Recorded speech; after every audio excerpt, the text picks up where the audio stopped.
So, and here's what I mean. A true investor has to understand and be integrated on a high level into the market that they're investing in. Warren Buffett understands what a consumer of Coca-Cola is. He understands the user of Apple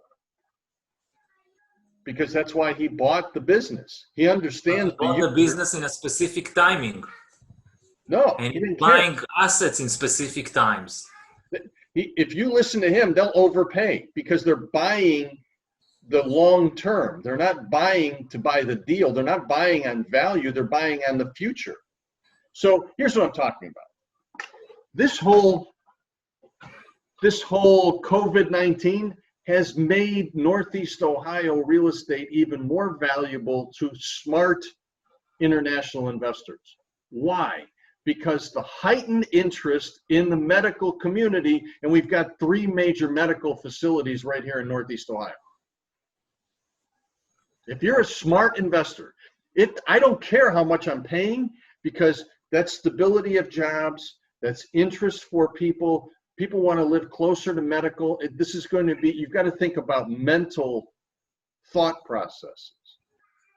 I asked property management, and I've asked more than one, because I read an article that's saying that 1/3 of tenants did not pay April rent. So I approached property management and said, "What is your stat?" And they told me, Nir, we're roughly about right about that country percent, with 1/3 of tenants not paying. Okay. So in terms of, I'm not heavily researched, the percentage of the medical industry from the entire GDP of Northeast Ohio, but in terms of the impact on renters, payment capability, it seems right about aligned with the country's average. Okay. So I think on the micro level, I agree, but still on the, let's say, Northeast Ohio level, I'm not sure there will be less of an impact because of the medical industry. You're an engineer, and you know what I'm about to say. I want more information. I want to know, of that 1/3 that didn't pay their rent, how many of them worked in the medical field? And if as a property manager, they turn around and say, I don't know, then I don't even want to talk to them, because they don't know their business. They should know who their users are. They should know what segments of the population, because if I'm coming in as an investor, I'm telling you, I have this information for my world, because we know who we target for renters and owners in our properties. Let's take an example, the Euclid Hospital.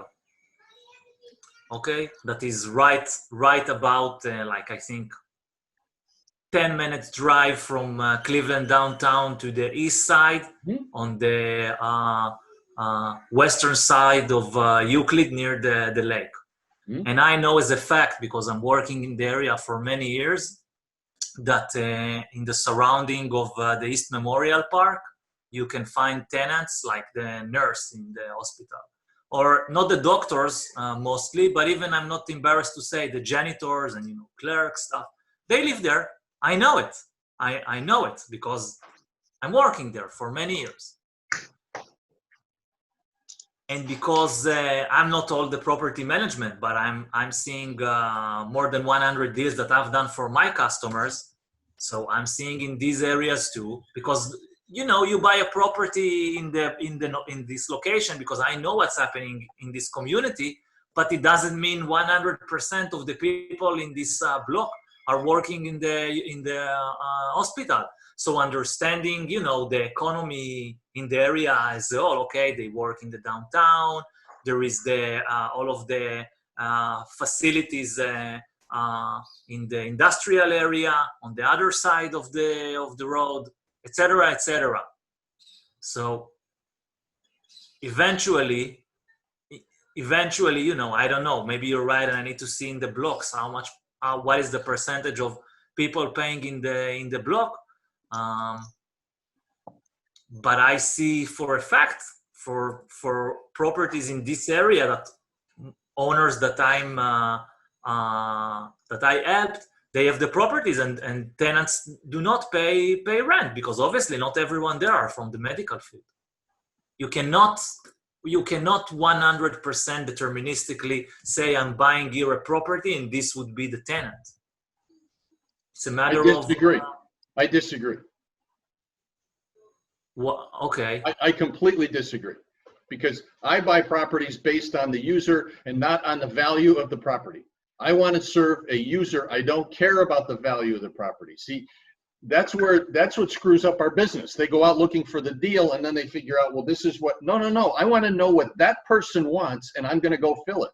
That's a wisdom after fact, because if 3 months ago we got a Greyhound bus driver working for 12 years and he was a qualified tenant, now he's not necessarily a qualified tenant. That is not wisdom. Wait, maybe in the normal real estate world, that's wisdom after the fact. I'm telling you, I learned this back in 2007 and 8, and that's what I have lived on. I don't care about. You tell me you got a deal, the first thing I think of is who's going to live in there. I don't care about the numbers because I will overpay for a property if I know someone wants it today. Will you buy only a property with a tenant inside? No, I don't want their tenant. Most cases, I don't want their tenant because they pick whoever. I don't want whoever. Okay, let's go back to the model. I learned when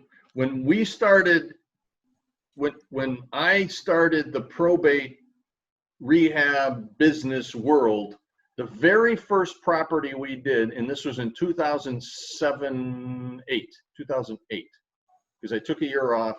Yes, this was in 2008. The very first probate rehab we did, we sold it to a nurse. Okay? Yeah. Okay. I've told this story many times. And she fell in love with it, and all I worried about was, does she have a job? How's she going to pay? And when I talked to the mortgage broker, he goes, this girl's golden. She has 20% down. She makes X number of dollars, and she's well under. So I said, how do we get more of hers? How do we get more Pams? And that's when I went to her and talked to her about hosting her housewarming party. And what did she do? She brought more people from work to her housewarming party, which gave us more leads on more properties. Because why? They're people just like her who have jobs and money and want houses. And that's what made me realize that it's not about the property, it's about the people. Mm-hmm. So if I incentivize, and we moved it over into the rental business, all we do is incentivize our good tenants to bring more people like them.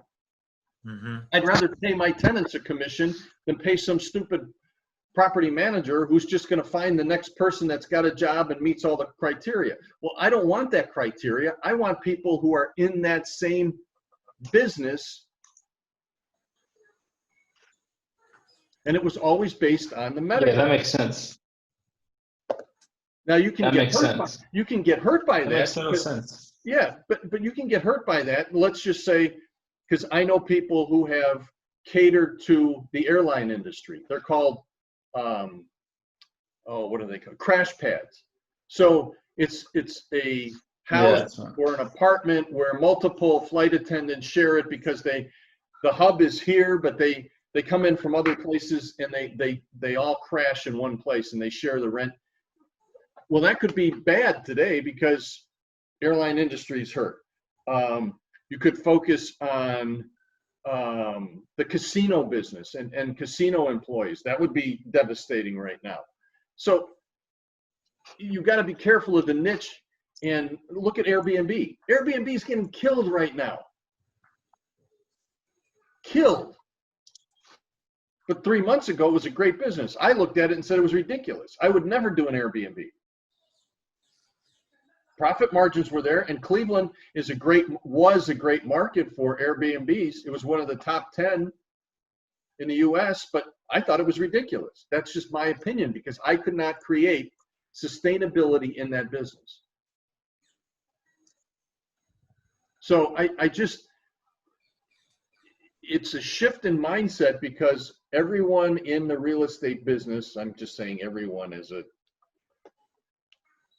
wrong term, but by and large, the vast majority of investors in the real estate business look for the deal and not the user.